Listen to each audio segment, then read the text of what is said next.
KSM 9's Mutt Mondays, sponsored by the Animal Services of El Paso. It's always my favorite time of the week with Mutt Mondays. We're joined right now by Ramon from El Paso Animal Services, and he brought a buddy with him all decked out and ready for Halloween. So you know what we're talking about today because of the dressing. Ramon, I want to know what's probably one of the best outfits you can have for an animal to make sure they're just comfortable in it. And, you know, just with pets and everything, you want to make sure that they have on the right outfit and they just don't shake too much and everything.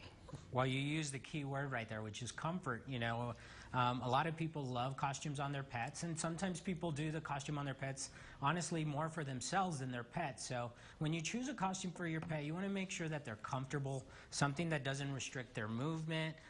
You really want the pet to be allowed to move freely, to hear freely, to move freely, smell freely. Make sure they still have access to use those senses. One of the tips we recommend is that you make it enjoyable. You provide a lot of treats. You let them smell the costume so it's not just something that's a foreign object.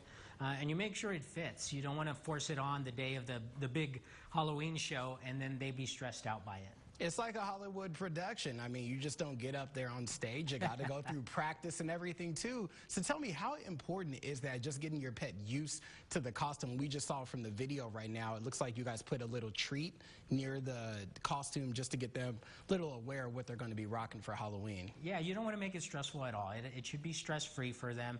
Of course, it's going to be a foreign object that's going to be on them, something they're not used to.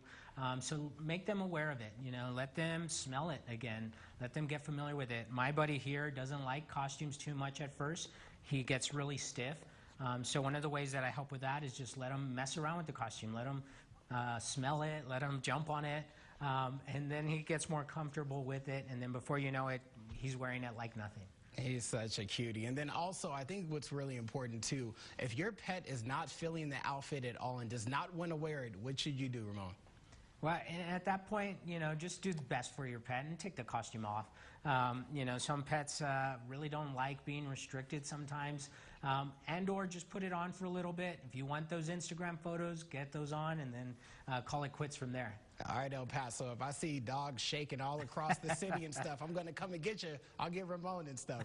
All right, that does it for Mutt Mondays. We appreciate you coming here every week. We'll have more news and weather right after the break.